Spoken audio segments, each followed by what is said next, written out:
Alright guys, let me be real with you for a second. I made some genuinely embarrassing money mistakes back in my 20s. And looking back, most of them weren't because I was irresponsible or just didn't care. They happened because nobody ever actually taught me how money worked. Not in school, not at home, not anywhere, really. I had to learn the hard way, through real mistakes that cost real money. Now that being said, I'm making this video today so I can break down all of my mistakes so that you don't have to follow the same path, and hopefully it'll save you a lot of time and a lot of money in the process. And all I ask is that you stay with me all the way to the end of the video, because the last mistake that I share is the one that I see most often, and the one that quietly costs people the most money over time. And I just want to make sure that you hear it directly from me. So today I'm walking you through the money mistakes that I made in my 20s so that you don't have to repeat any of them. Let's not waste any time, let's get right into the video. Okay, so mistake number one, and this one genuinely hurt my credit score. I closed my oldest credit card because I thought I was being smart. I had opened my first credit card back in college, built a solid payment history, and then when I started getting better with cards, with better perks and travel rewards, someone told me that it was better to have fewer credit cards and to close the ones that you're not using. Well guys,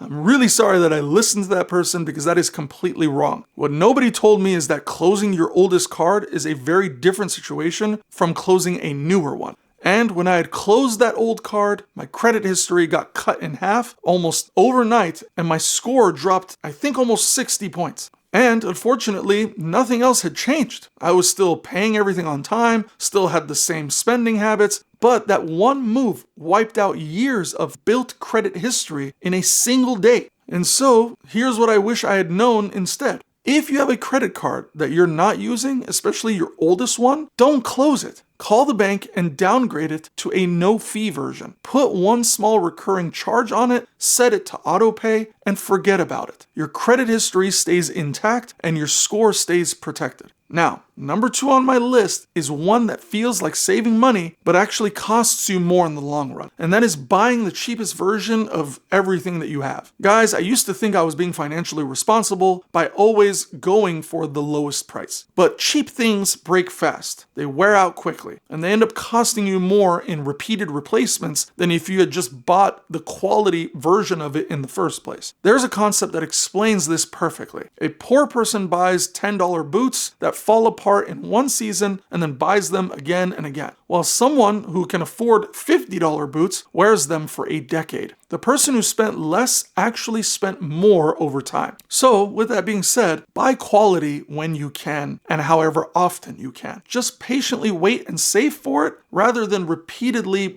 purchasing the cheap version of it. Alright, now, mistake number three on my list is one that I'm almost embarrassed to admit, but I think it's important to say it out loud. I spent money trying to impress people who honestly didn't matter. When I was starting out in my career, I wanted to fit in, I'm sure just like everybody else. I wanted to look like I belonged. And so I bought things that I really didn't need, with money that honestly I really didn't have, to impress people that I genuinely didn't even like. And I thought if I just looked the part, I'd feel more confident and more accepted. But what I actually got was less money, the same insecurities, and a bunch of stuff that I didn't really care about. So here's what I've learned since then. Spending money to manage what others think of you is one of the most expensive habits that a person can develop. Your value is not in your wardrobe or your car or your apartment. Know your own values. Dress appropriately for what your life actually requires, and just stop there. Doing anything beyond that to impress or leverage others is just going to keep you in that same hole that you've been feeling. Once you learn that the money that you make, the money that you save, the people that you take care of around you, etc., those are the more meaningful things, and those are the things that are going to help you drive yourself forward. Now, mistake number four on my list is one that makes me genuinely frustrated because it's so preventable and so costly, and that is contributing to a retirement account but not actually investing the money inside it. Guys, I did everything that they told me to do. I opened a Roth IRA, I set up my 401k contributions, I put money in it consistently every single month, and then I left it sitting there in cash doing absolutely nothing because no one ever told me the most critical part. You have to actually choose the investments inside those accounts. The money doesn't invest itself. If you open a retirement account and don't select index funds or ETFs to put that money into, your contributions just sit there in cash, losing value to inflation over time. check your accounts right now and make sure that every dollar in there is actually invested and working for you. All right, now just a quick segment. Guys, if this video is giving you any value so far, please show some love by smashing that like button, leaving a comment down below, and subscribing. Your support genuinely helps this channel grow, so please guys, show some love by smashing that like button, commenting down below, and subscribing. All right, now let's move on to the next segment. Okay, so now mistake 5 on my list is one that sounds almost too simple to be real, but it cost someone that I know thousands of dollars over several of years. She never asked for her security deposits back when she moved out of her apartments. She'd leave every place in decent condition, never cause any damage, and just move out. She never requested the deposit, she never followed up, the landlords didn't volunteer to return it, and because she never asked, they just kept it. By the time she had figured out what had been happening, she had left thousands of dollars with former landlords, and in some states, tenants are legally entitled to interest on top of that deposit as well if it wasn't returned. So guys, when you move out of a rental property, send your landlord a written email the day that you leave reminding them that the deposit is owed back to you. Include the address where it should be sent to, and look up your state's rules because roughly a third of states require interest to be paid on it as well. That money is yours, so don't leave it behind. Now, mistake number 6 on my list is one that a lot of people in their 20s and in their early 30s make, not fully understanding or using the benefits their employer offers. Guys, when I started first working, I had access to a medical center in my building. I even had money that was gifted to me to use for gym expenses. I had zero idea that any of that existed for a long time. One person I know worked for the same company every year for 3 years before realizing that they were eligible for a 401k match the entire time and had been leaving free retirement money on the table every single year. Guys, go read your benefits package. Talk to somebody from HR. Ask a more senior coworker what perks they actually use. The answers are usually right there in the fine print. You just have to look and ask for it. All right, now, mistake number 7 on my list is one that I think quietly destroys more financial peace of mind than almost anything else. Comparing your financial life to other people's. And guys, I'm very, very guilty of that. Early in my career, I knew someone who had a beautiful apartment that I spent way too long feeling bad about not being able to afford it myself. I kept wondering, what is she doing? How is she doing that? How is she making that much money? Was she smarter than me with her finances? Was I just not working hard enough? Well, guys, I eventually found out that her parents had bought that apartment for her outright. I was comparing my situation to hers without even knowing the entire foundation of her situation and how it was completely different than mine. And guys, this happens constantly. The person traveling every month might be racking up debt to do it. The person who bought a Porsche right after college might have had an inheritance that nobody talks about. The couple in the nice house might be stretched dangerously thin to make that mortgage work. You are almost never seeing the full picture when you look at someone else's lifestyle. The only comparison that actually matters is you versus you from a year ago. So ask yourself these questions. Are you saving more? Are you earning more? Are you making progress towards the life that you actually want? That's the scoreboard that counts. Now, mistake number 8 on my list is taking financial advice from people who lived in a completely different economy without filtering it for today's reality. The people who love you the most grew up in a world where housing was affordable, job markets were more predictable, and the internet